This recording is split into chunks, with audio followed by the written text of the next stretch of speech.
আমি অনলাইনে ভিডিও তৈরি করি রবিটেড মিডিল স্কুলে। এখনো আমার মা বাবা কনফিউজ যে তারা কি বলবে তাদের ছেলে কি করে। এক আন্টি ফোন করে বলছে, ভাবি আয়মান কি করে? আমার মা বলছে, ভাবি ও ভিডিও বানায়। কিসের ভিডিও বানায়? And they're confused. আমি এখনো এই ডিলেমাতে আছি যে আমি কিসের ভিডিও বানাচ্ছি আর কি করছি।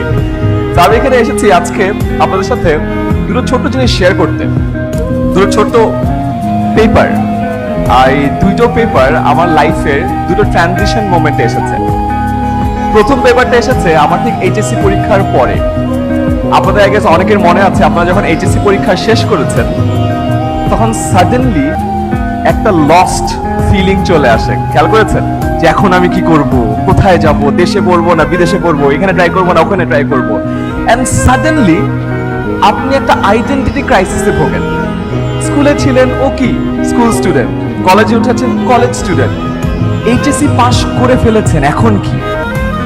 এখন আপনি কলেজ স্টুডেন্টও না, ইউনিভার্সিটি স্টুডেন্টও না, আপনি অ্যাডমিশন সিকার। এই পরিস্থিতিটা কিন্তু বেশ নার্ভাস, রাইট? একটা নার্ভাস ব্রেকডাউন হয়। ঠিক সেই মুহূর্তে আমি আমার প্রথম একটা পেপার পেয়েছিলাম, এটা কল এ গ্রিন কার্ড। আর্মির জন্য আইএসএসবি তে অ্যাপ্রুভাল পেয়েছিলাম। সো শেষমেশ আর্মিতে আমার যাওয়া হয়নি, আমি ডিসিশন চেঞ্জ করে ঢাকা বিশ্ববিদ্যালয়ে এসেছি এবং এই জিনিসটা আমার লাইফে একটা টার্নিং পয়েন্ট ছিল। এটা বলতে এটাই বোঝাচ্ছি যে একটা ট্রানজিশন পিরিয়ডের ছোট্ট একটা ডিসিশন আপনার লাইফে একটা বড় পরিবর্তন নিয়ে আসতে পারে। ঠিক তেমনি ভাবে আপনারা এখন আরো একটা ট্রানজিশন মোমেন্টে আছেন। আজকে গ্র্যাজুয়েশনের ঠিক আগ মুহূর্তে আপনি একজন স্টুডেন্ট ছিলেন, গ্র্যাজুয়েশনের ঠিক পরে আপনি আবারও একটা ছোট্ট আইডেন্টিটি ক্রাইসিসে পড়বেন।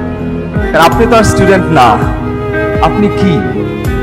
আপনি তো এখনো চাকরিও হয়তো করছেন না, আপনি কি বার্ডেন, আপনি কি বেকার, আপনি কি? এন্ড এই আইডেন্টিটি ক্রাইসিসটা ইজ ভেরি ডিফিকাল্ট। এন্ড এই আইডেন্টিটি ক্রাইসিসটার এই মোমেন্টে মানুষ আরো কিছু ডিসিশন নেয়। সো আমি আমার লাইফে ওই সেম আইডেন্টিটি ক্রাইসিসের সময় আরেকটা খুব সুন্দর জিনিস পড়েছিলাম, যেটা আমার এই কাগজে আছে। একটা কোটেশন বা একটা উক্তি, যেটা আমি আপনাদের সবার সামনে পড়ে শোনাতে চাই। উক্তিটি হলো, most people die at 25 and are not buried until 75. It means বেশিরভাগ মানুষ 25 বছর বয়সে, আপনাদের এই বয়সে মারা যায় এবং 75 বছর বয়সে তাদেরকে কবর দেওয়া হয় না। এটা মানে হলো এই যে ট্রানজিশন পিরিয়ডটা, আপনি সাডেনলি আইডেন্টিটি ক্রাইসিসে ভুগছেন।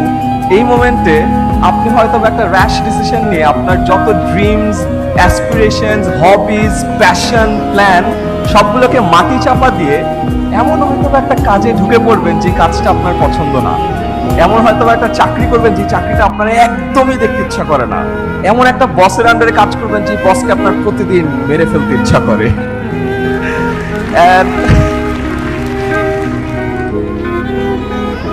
আমি জানি না আমাদের মাননীয় শিক্ষামন্ত্রী কি বলবেন, মেরে ফেলার কথা বলার পর এত তালি পেলাম। এই মোমেন্টে যখন আপনি আপনার ড্রিমস, অ্যাসপিরেশনস, প্ল্যান সবকিছুকে মাটি চাপা দিয়ে ওই কাজটাতে চলে যাচ্ছেন, আপনি কিন্তু আসলে আপনার নিজেকে মেরে ফেলছেন।